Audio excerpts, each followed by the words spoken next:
This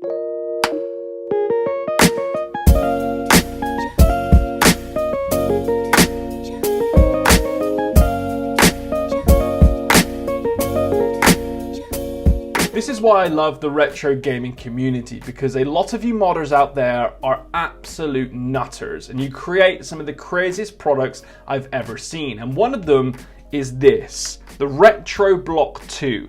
It's a new handheld that is now available to back on Kickstarter, made by a company called 8B Craft. This is their prototype. They were nice enough to send it over for me to show you what it looks like and how it performs, because this thing, well, as you well know, looks like a Gamecube controller. So I thought I'd make a video on my first impressions, show you around it and see what it's all about. So let's jump into it.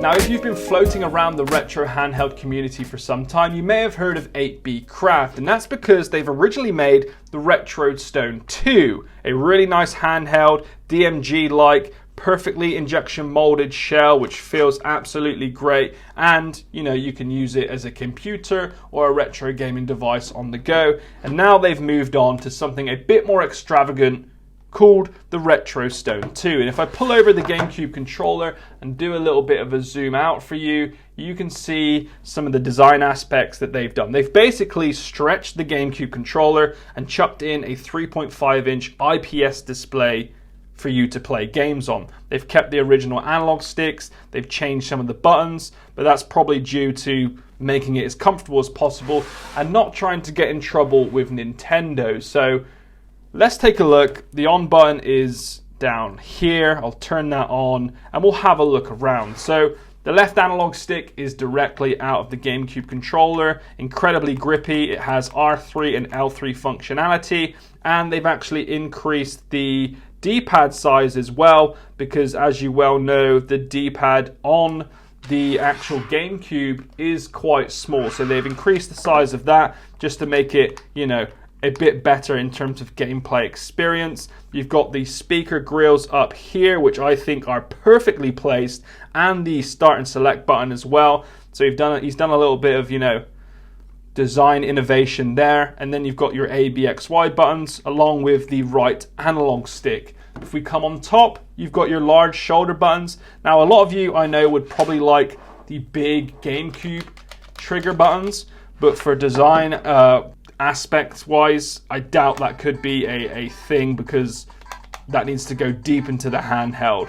You've got the two USB slots on here if you want to play with USB controllers, HDMI out, USB in, and an Ethernet as well if you want to basically turn this handheld into a computer, which you can do. You just plug in a mouse and keyboard and you're ready to go, and a display, and you can use it as a PC. Now, it does come with RetroPie already installed. There's a few games installed as well, but that's probably for review purposes. Inside is a dual-core ARM Cortex A7 custom SBC, 1 GB of RAM, and 4,000 milliamps of battery here on the back, which you can just take out. It is replaceable, and it actually fits in the Retro Stone 2 as well. So if you do have that handheld, you'll have no problems switching them at all. At the bottom here, a lot is going on. You've got the volume wheel, headphone jack, on button, USB-C, which is nice, and your SD card slot, as well as your plus minus buttons for getting in and out of menus should you want that, or just extra buttons to configure.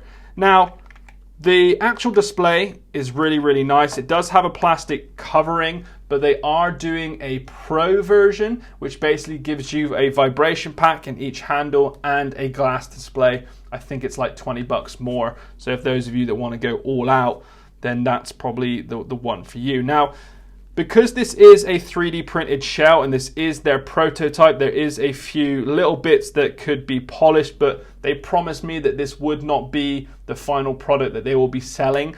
Basically, this is a 3D printed shell, but they will be using an injection mold identical to the Retro Stone 2 here, but in purple. And this thing here is incredibly durable. The shell's very, very high quality and very, very precise as well. So when that comes out, that's going to feel absolutely lovely. And you're probably wondering, Brandon, what can this handheld actually emulate. So it is a dual core processor, and from what I've tested, it can emulate everything up to a Nintendo 64. So it cannot do GameCube games. It just doesn't have that amount of power. And even, you know, the big handhelds that are coming out around about $300-400 still struggle with GameCube emulation. So you're not going to get this in this handheld. I know many of you is a little bit disappointed with that, which I am as well, but that's understandable, especially when this thing's about $120. You can't expect it to play such a big console. So what I'm going to do now is actually show you around some games, show you the, you know, basically the game quality from this little handheld here, and it can do everything up to Nintendo 64. So let's jump in and have a look.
So there you have a little look at the emulation on the Retroblock 2, and it does everything up to N64 pretty well.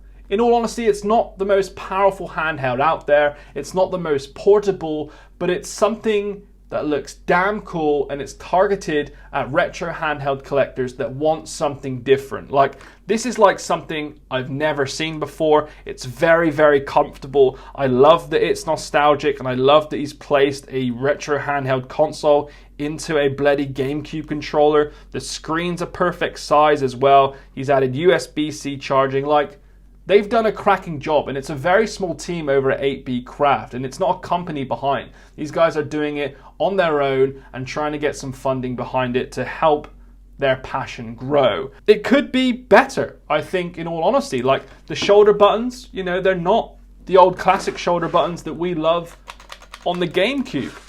But there must be a design reason why they didn't do that. But they are good, they are responsive, you know, and this is the 3D printed shell, so this is only going to get better quality when the real editions come out. Like, there is a little bit of a gap down here. The 3D printed on-off button isn't that best of quality, but I know after talking with them on Skype that this is going to be totally different when it comes out on Kickstarter. You're going to get this kind of shell, you know, the great quality shell, these kind of buttons, and you're going to get their precise cutouts for each of the ports. So that's going to be very exciting, and that's the main reason why I can't really review it. I can't give you a score, I can't give you a reason to not buy it or to buy it. It's just basically a first impressions, and if you like what you see, you can back them on Kickstarter. But I'm liking it, and this is one that I will be certainly getting for my retro handheld collection because it just looks absolutely insane.